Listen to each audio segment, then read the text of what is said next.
تعالوا كده اما اقول لكم على طريقة حاجة حلوة سهلة وسريعة ومكونات بسيطة وموجودة عندنا في كل بيت. النهاردة هنعمل جيلي بالمهلبية. اكيد طبعا كلنا عارفين الجيلي والمهلبية. تعالوا اما نعملها بطريقة سهلة كده ومبسطة. نخش على الطريقة. هنجيب كوباية مية سخنة وهندوب فيها 3 معالق سكر كبار حسب الرغبة. انا بحب احط معاها سكر. لو انتي مكتفية بالسكر بتاع الجيلي خلاص تمام. وبعدين هندوبهم جدا حلو قوي مع باكة الجيلي، وهننزل عليها بكوباية مية متلجة. تمام. وهندوبها يا جماعة. عفوا يا جماعة صوتي معلش تعبانة شوية فغصب عني معلش.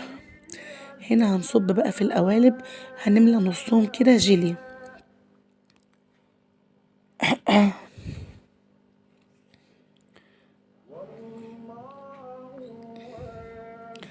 هنا خلصت الكمية صبتهم في القوالب بتاعة الجيلي وهحطهم في التلاجة 4 ساعات.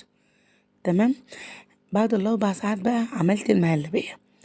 جبت اللبن يعتبر حوالي كوباية ونص كده، برضه حسب الكمية بتاعتك وحسب الرغبة. حطيت في اللبن برضه معلقتين سكر كبار وباكوين فانيليا او معلقة فانيليا او شوية فانيليا سايلين المتاح عندك اعملي، ومعلقتين نشا كبار دوبتهم في نص كوباية لبن. وقمت نازلة على اللبن وقعدت ادوب بقى زي ما حضراتكم شايفين كده. ايدك على طول بتقلب علشان ميتكتلش من تحت.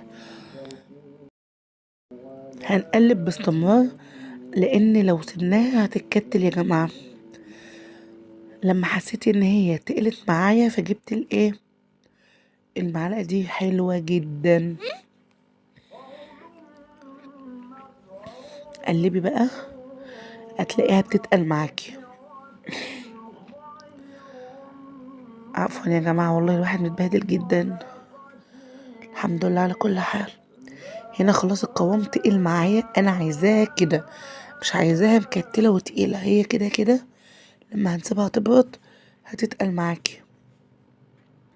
خلاص انا بوريكوا كده. انا خلاص كنت قفلت عليها.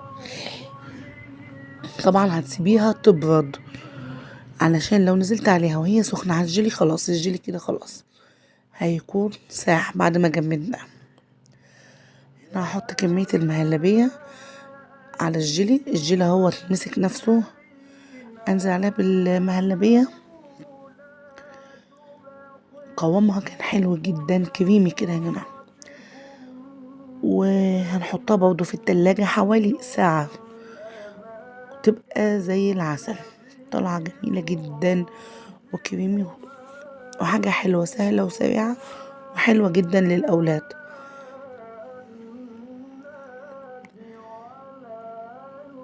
هنا بقى بعد ما خرجتها من التلاجة برغم ان انا سبتها تبرد برضو في كده كوباية عملت معلش بوريكوا قد ايه كانت متماسكة.